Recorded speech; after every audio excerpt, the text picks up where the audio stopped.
guys, Brian here at 3TR, and I got another game review for you, and this time I'll be sharing with you my thoughts on the, not exactly new, but really recent game, Remember Me. Now, in terms of plot, you'll be playing as the character named Nil, and what she is she's what is called, in this world, a memory hunter, because apparently, in this world, they've created some type of program system that actually allows people to control what memories they wish to keep or not keep. And it's basically her job that she can actually go into your mind and steal some of your memories, or in actuality, she can actually change events that happen in your memories to make you think certain things happen that didn't really happen. And then over the course of the game, you basically get caught up in this really major conspiracy of knowing exactly where the origins of the system came from. How can you use it to benefit yourself in order to get to the source, because you want to take this system down because you think it's wrong. Because what it's done to a lot of people is some people can't handle all these memories, or there's something that happened in their brain, or they've had their memories corrupted to the point where they really become literally just, put it this, they're hobos on crack. They're basically hobos on crack. And they basically attack people, and they steal their memories, and they eat them, and they go batshit insane. And that's really all you need to know in terms of overall plot. Now, the overall look of the game is actually quite nice. I really like this really great futuristic version of Paris, France.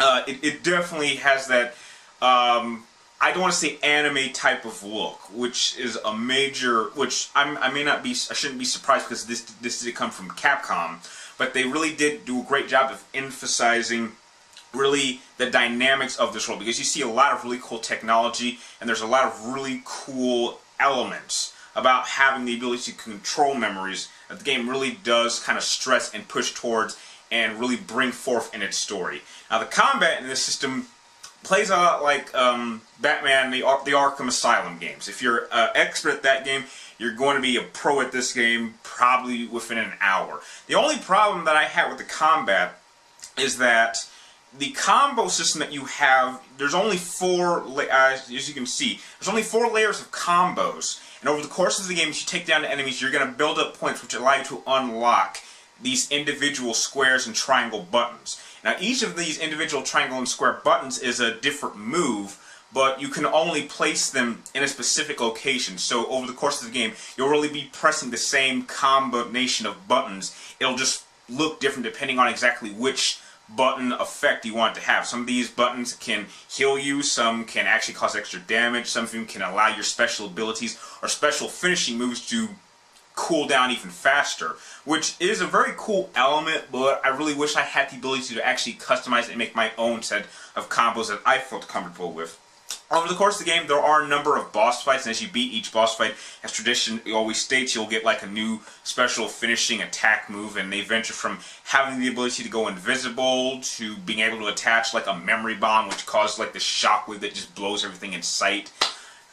There's a lot of great things in this game, but I will say the one memorable thing that this game has, which you probably will not see in any other game, is this, I want to say, scene or memory hack ability, which I was not able to get any footage of, unfortunately, because it would just take too long. I'm sorry. But what it does is it allows you to see a scene, and over the course of the scene, you're actually able to rewind backwards and forwards and alternate certain events or move certain objects to actually play out the events different ways. This is certainly something that would work in a detective-like game, like something like L.A. Noire, where you actually can see the scene play. You can understand exactly how the scenario is going to play out, or how it could have played out in certain ways. And that's the one thing that I believe most gamers that play this game are going to take away. Unfortunately, the only real issue is that the game really failed to be memorable, or if that's even a word. The story is pretty forgettable at the time. The twist you'll be able to see coming a mile away in terms of exactly what certain characters are, or how do certain characters have connections to your main character, Nil.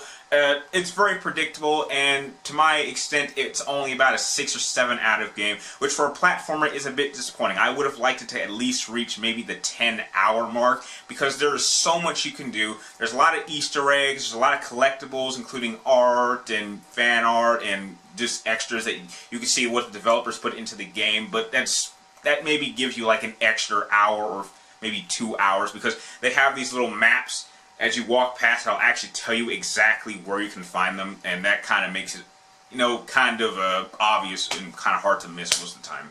As you can tell, I really did enjoy Remember Me. It's certainly one of those games that, if you like collecting games which definitely step outside the normal standard games you're used to playing, it's really well worth your time and money because I'm sure it's on sale, and you'll certainly have some fun playing it, especially with the ability to change memories and see exactly how events change, which is why I'm happy to give Remember Me a 7.5 out of 10. If you like this video game review, please like, comment down below, and please subscribe to track me in my future movie and video game reviews. And like always, thank you guys for watching, and I will see you next time.